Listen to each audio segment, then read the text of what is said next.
Now, Right. Mike says, how does this government constantly say they speak for the people when all the evidence points in the opposite direction? Very good point, Mike. And nice segue into the main story that we're going to discuss now, which is, now, Jess, I know that your sphere of expertise is showbiz, but bear with us. It's safe to say the lady on the front page today is probably one of the most recognised and famous people in the country. Now, Home Secretary Suella Braverman, known as Cruella to her friends, when the MP expenses scandal broke in 2009, she wasn't even in Parliament. In fact, she didn't get elected until 2015, right? Another 6 years. So perhaps, she didn't realise quite how this was going to look because she wasn't there at the time when it all got very sticky indeed.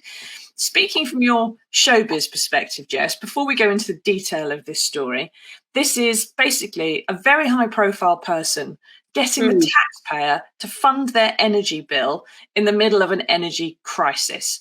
That's just not a good look, is it? It is not a good look at all. I mean, PR 101. It is, everyone can see that it's an absolute failure on her part. It goes to say, it's not illegal what she's doing. It's just going against the spirit of the law. I mean, is it fair that she is funding her London home energy bills by the taxpayer as her second home, which is what they believe that she is doing, in the middle of an energy crisis when most of us are thinking, can I put the heating on? Should I just put it on for 20 minutes or should I just go and wrap myself in the duvet? And yet the Home Secretary is getting us to pay to heat her £1.2 million home.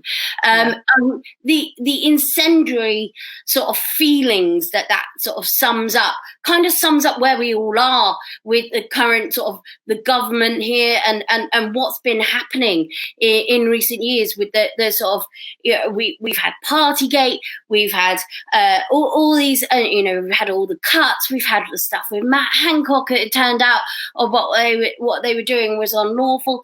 It's just, you think it's reached a peak of sort of hypocrisy or is the sheer brass neck cheek of it, which really is galling. And just as you think it's got as bad as it can be, something else happens, and then this comes up. Yeah, maybe it's because she wasn't there when it all went horribly wrong, and just doesn't quite see how this looks. I mean, what do you think, everybody? Get into the comments, ask us your questions. Do you think it's perfectly right that we should be paying Suella Braverman's energy bills on her marital home, right? So the story is, we're going to dive into the detail now, so we all understand exactly how this is working. So the detail is that Miss Braverman has done what many MPs did in 2009, which is flip her designated second home several times in order to keep claiming money. Right? There's a flipping going on here. We all know what that was. If you're older than about 30, you can remember. So now the rules allow for the running costs to be claimed for a second home in your constituency, or one in London if your main home's in the constituency. You just need to designate which one's your second home. And then, of course, if you're aware of the MP's expenses scandal, you stick to that designation. You don't flip it and change it all the time. But when she first entered Parliament, Suella claimed for a property in Hampshire, in Fareham, where she was elected.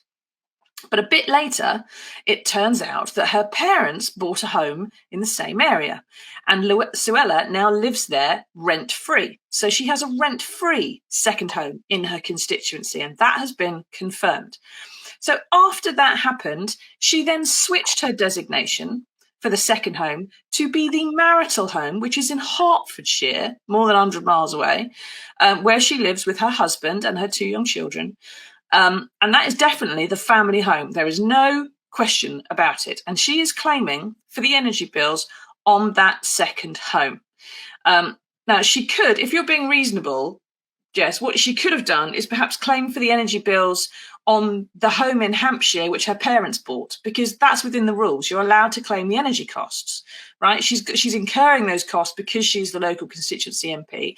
That's probably reasonable to claim those costs, but she's not. She's claiming the energy costs. She flipped the designation. She's claiming for the marital home in Hertfordshire.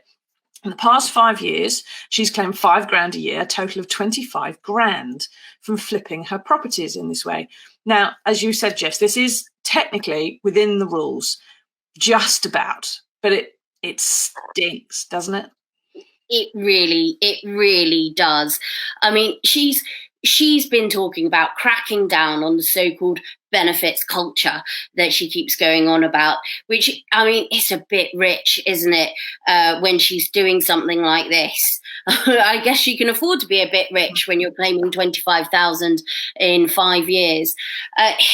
It's just, like I said before, people are out there literally watching every bit of energy they use at the moment, rethinking about whether they can put the heating on, thinking about whether they can put a light on, doing all these sort of silly little things just to save a little bit of money. I mean, I must be not alone in watching the smart meter when you're like boiling the kettle to see how much money that puts on. And we're all aware that this is actually going to cost us. It's so expensive now that these things do make a big difference. Yeah. What time you put the washing machine on makes a big difference. Exactly. I've been telling my dad off for about a year for reboiling the kettle. He boils it and then wanders off and then comes back and boils it again to make a cup of tea. I'm like, no, just boil it once. Exactly. Once is absolutely sufficient. It's like a penny every time. Over the course of a year, it's cost me £3. All of these things we're thinking about because it is so expensive now. And so to have somebody do this in this time when one of the main cabinet ministers is just like a slap in the face. It's very similar to Partygate. It's kind of one rule for us, one rule for them. We're all suffering. We're all watching the pennies. They're sitting there claiming the money on their marital home because of a loophole. It just makes you so cross in the general public because, we can't do much about it apart from call attention to it. But, how many other people in government are doing, these sorts of things? Wow. It's just against the spirit of the law, but they don't seem to care. No. And that's what hurts. Yeah, and this is also, remember, this is Suella Braverman. This is a woman who's been saying that we can't afford to have refugees and asylum seekers in this country and they're only coming here for the benefits. Well, let's hope they don't all stand for Parliament, Suella, because then they really will be cashing in. Now, Anne-Marie says, under no circumstances should these MPs be able to flip their homes or claim for the running costs, especially more so during an energy crisis when millions are having to choose between eating or heating. No way should any of them be able to claim for their energy. They're the biggest benefit claimants. Now, Anne-Marie, I think you're quite right in terms of claiming for their energy on the family home where they're raising their children. But if you've got to live in a different place, let's say not Hampshire and Hertfordshire, because she could commute it if she really wanted to. Let's say Cornwall or Wales or Leeds, right? If you've got a second home in either London or Leeds because you're representing Leeds in London and that's where your day job is, I mean, it seems reasonable enough that a flat or something in one of those cities should be funded by the taxpayer because you've got to have it as a result of doing the job to some extent. And if they do so, they don't pay mortgage or mortgage interest payments or anything anymore, because that was something that happened in the expenses scandal. They do pay rent on a flat. But we've got an awful lot of MPs who own a second flat but aren't able to claim the mortgage interest on it, so have gone to rent a flat and are renting out their first one that they own for a profit, and then again the taxpayer to pay the second one. This kind of stuff is a bit smelly, I think. Now, David says, because she's going, hopefully, to stop the migrant invasion, the press are now trying to discredit her. Check out if any Labour MP claimed for household bills. David, as you just said, lots of MPs claim for household bills. That is part of the rules. What is not part of the rules necessarily is flipping your home designation in order to keep claiming the same bills and different properties, even when you are living with your family in the one that the taxpayer's funding. That's sort of the issue. But Jess, there are going to be other MPs of other parties as well, aren't they, doing the same thing? Yeah, I mean, there are going to be. I understand completely. I mean, people might say, "Oh, this is this is where these big issues like this, they tend to get away with things because it comes down to people going, oh, you're just going after the Tories, you're just going after Labour, you're just going after Lib Dem, whoever it is that they happen to support, that, you know, they think that we're not. Look at the core issue. It doesn't really matter what party they are. This is a politician who is in a high-paid, high-profile job. She has flipped the designation of the second home. The second home is where her children and her husband live, which I think everybody, common sense, that is not your second home. Yeah. It is what I said. It's the sheer nerve. It's the brazenness of it. It's the kind of two fingers up to the normal working person. I can do this kind of attitude because it is technically legal, but it's the effect it has on people, because I sit and look at that and it just makes me so cross. And I don't care what party they're from. We could be talking about a Labour person doing this. If Labour were in power and it was a Labour Home Secretary doing this, I would be saying exactly the same. Or the Green Party or the Lib Dems. It's the fact that people are having this kind of, it's almost like rubbing the salt in the wound. Don't care about the little people. Don't care about the normal person on the street who, at the end of the month, see how much of their tax goes to pay for public services. And we know those public services aren't getting properly funded.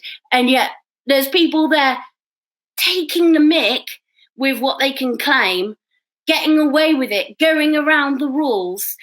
You know, all of this sort of stuff. People that, it's just like, it's like saying, oh, well, we can do it and you guys can't, but never mind. It's not nice. It is a slap in the face for normal British public. And that's why we are cross about it. Yes. And remember, it may well be that some people want to criticise the reason the Mirror might have done this about a Conservative Home Secretary. I don't recall anybody criticising the Telegraph for doing it about many Labour MPs in 2009, saying that was politically motivated. And I don't recall anyone having a problem with them going after some cabinet ministers as well about expenses claims at the time. And it's worth pointing out, so I think it was David, that although this MP is of one particular party, the taxpayer that is funding her energy bills at her family home come from voters of all walks of life.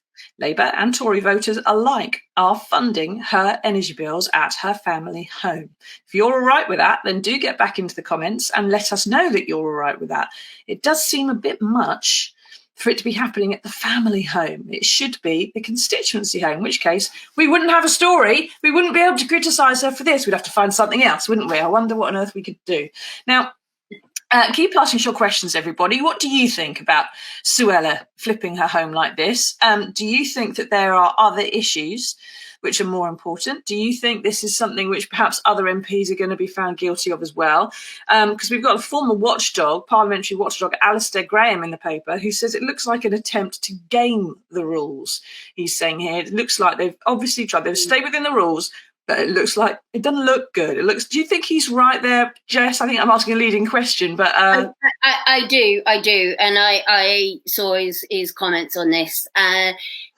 It's an attempt to,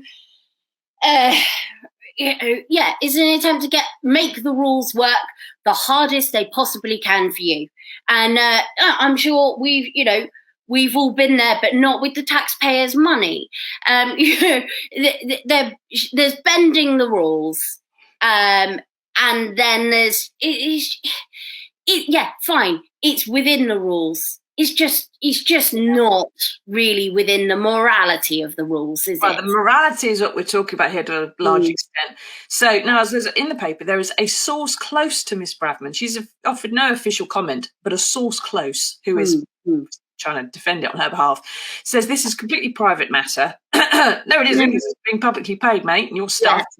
Yeah. But confirmed that she paid no rent on her parents' place. So she has no costs in the constituency, if you like. And the source added that because she could be claiming rent of up to £17,000 a year, she was in actual fact saving the taxpayer money by merely claiming £5,000 a year on the marital home's energy bills. But the fact of the matter is, Jess, that if that's the case, why not claim those energy bills in Hampshire rather than Hertfordshire, where she and her husband share that moral responsibility for running and keeping warm their family home? We don't have that responsibility. It is not up to us to fund other people's family homes, especially when they're on more than 80 grand a year starting salary.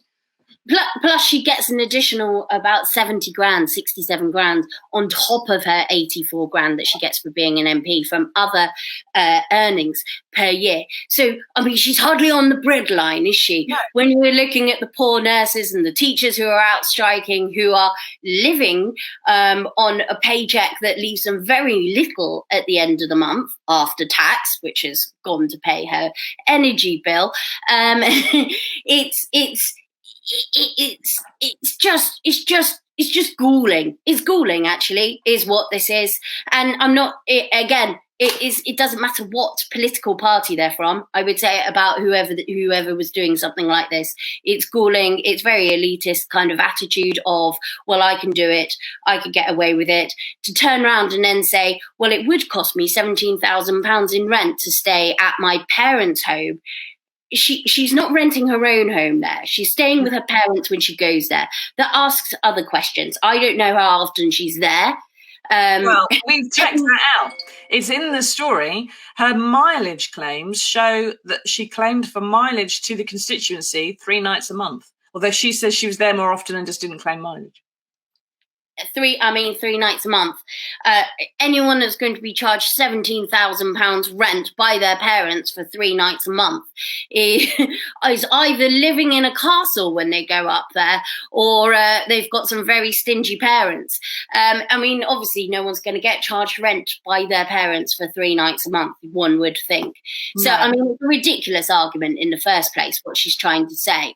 And again, it's trying to make a mug of us.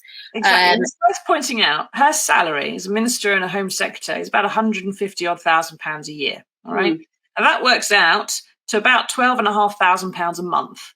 Right. Yes. 3 grand a week for her job, which is very high stress. And I don't deny her that she necessarily is paying that amount of money, but it's 3 grand a week, £12,500 a month. She could, for that amount of money, I could run 2 or 3 homes. All right. I certainly run one on significantly less than that. I could probably manage 2, I'm sure, if I was on 12 grand a month. And the £5,000 energy bill that she's claimed, that's equivalent to £416 a month. Yeah. Now, if you've got 12.5 grand a month, you can manage 400 quid. You can manage 100 quid a week. I mean, that is just, it's a tiny amount of money in terms of her family wealth. Her parents are wealthy, her husband's wealthy, she's wealthy independently. She can easily afford this. It's 100 quid a week. Some of us would struggle, but she doesn't need to claim it. And she certainly doesn't need to flip it. Yeah. And that's, I mean, again, it's the look of this. It just stinks. It's just typical kind of the brass neck of it that we are seeing so much. I mean, it does remind me of Partygate. It reminds me of that kind of sort of, stuff you can't see your loved ones in hospital. We're dancing to ABBA and swinging, because we've had a bad day. We've all had a bad day. It's that kind of mentality. And I think the country's just had enough of it, Susie. I really do. And I think that's why stories like this, do make an impact, because you're just saying, yet again, it's a kind of, well, I can do it, so I'm going to do it and stuff the rest of you kind of attitude that makes you just feel quite so incensed. Exactly. Now, Dawn says our benefits go up by a few pounds, but then it gets taken away and more by a rising council tax and rent. This Suella needs to get her priorities right. Now, this is a government which has voted to stop the £20 a week uplift in universal credit. I don't know how Suella voted in that. I suspect she was in the lobbies for the government on that one. And if they're taking 20 quid away in universal credit, I think surely she should manage 100 quid a week out of her own pocket for the energy bills. Really do. But anyway, thank you for your comments, everybody. Just very quickly before we move on, Jess, where do you smell that this story might be going next? I mean, obviously there's thought of looking into other MPs, but do you think there's any chance she might have an investigation, a parliamentary investigation into what she's been up to? She was been forced to resign before now, of course. You would hope, because of, like you said, the flipping element of this, and that has been a big issue before. You would hope. Really, realistically, what do we expect? I don't know with this. I don't know with this current, government and the current situation. Will they take it further? Will she be able to style it out? They seem to have a particular knack of styling a lot of things out. I mean, look how many things that Boris Johnson sort of managed to get over before, the final sort of push of him to go. A stream of times when we all thought this might be it. He's going to be under questioning for this, or this is going to be, and nothing ever really came to it until after Partygate. It was, so I don't know. I think what would be nice to come of it is people to, ask that question: is it fair? And people to look at themselves and think, actually, is this a good look for me to do this? Okay, I can do it. Should I do it? Those two things are very different, and it's not a good look. Let's try and be a bit more in it together, as we all said during the pandemic, rather than a kind of an us and them between those who have access to this power, have access to this money, and the rest of us who are scrabbling by in this cost of living crisis. It's hitting everyone hard. It would just feel a little bit better to be able to look up, see those in power, and see that they're leading by example, that we're all in this together, trying to get through it, rather than they're in it for themselves, trying to get as much money as possible out of the taxpayer. Yeah.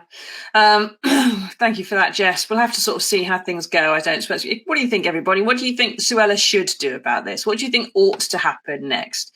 Obviously, her constituents are going to have the final say in a couple of years' time, but this might all have faded away by then. So what do you think should really happen now? Do you think there should be some kind of amnesty, perhaps, for MPs in which they declare what it is they've been up to and just decide to change their minds? Who knows?